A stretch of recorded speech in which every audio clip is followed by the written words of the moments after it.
1990 में बीजेपी के वरिष्ठ नेता लाल कृष्ण आडवाणी रथ यात्रा पर जब निकले तो उन्हें लालू यादव ने बिहार में गिरफ्तार करवा दिया। इस बारे में अपनी आत्मकथा में लालू ने लिखा है कि नजरबंद रहते हुए आडवाणी ने एक विशेष अनुरोध किया कि वो अपनी पत्नी कमला आडवाणी से बात करना चाहते थे। उन्होंने कहा कि वे उन्हें मिस करते हैं और उनसे बातचीत किए बिना बेचैनी महसूस करते हैं। मेरे सामने अजीब दुविधा थी कि यह एक राजनीतिक कैदी, वे कोई अपराधी नहीं थे, मानवीय अनुरोध था। लेकिन यह भी हो सकता था कि वे अपनी पत्नी से कोई राजनीतिक बात साझा करें। अगर ये बात लीक हो जाए तो उसके नतीजे भयावह हो सकते थे। आडवाणी की एक बात पर उनके समर्थक सड़क पर उतर सकते थे। मेरे सहयोगियों ने मुझे साफ शब्दों में सुझाया कि मैं आडवाणी का ये अनुरोध ना मानूं, लेकिन मैं वरिष्ठ बीजेपी नेता के अनुरोध पर पिघल गया।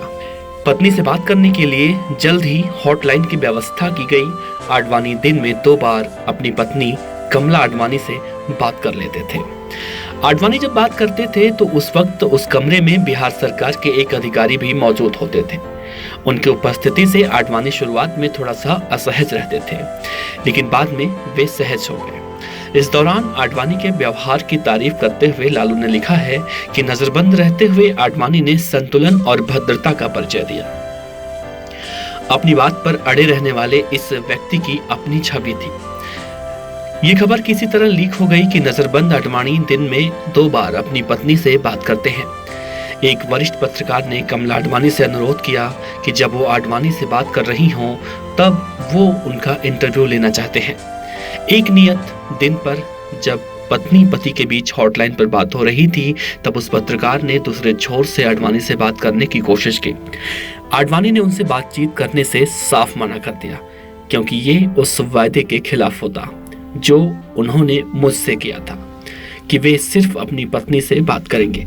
लेकिन उस पत्रकार ने यह खबर फैला दी कि उन्होंने आडवाणी से बात की है और बीजेपी द्वारा केंद्र सरकार से समर्थन वापस ले लेना अब कुछ समय की बात है।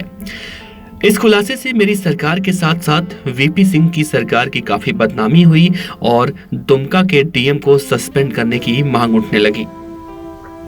जब आडवाणी को ये बात मालूम चली तो वह बेहद दुखी हुए और उन्होंने साफ साफ शब्दों में कहा कि उन्होंने किसी पत्रकार को कोई इंटरव्यू नहीं दिया है।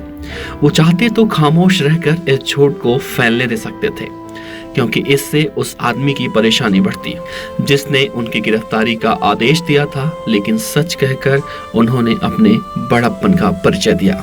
लालू यादव की किताब में बहुत सारी घटनाओं का जिक्र है। हम आपको एक एक करके सुनाते जाएंगे।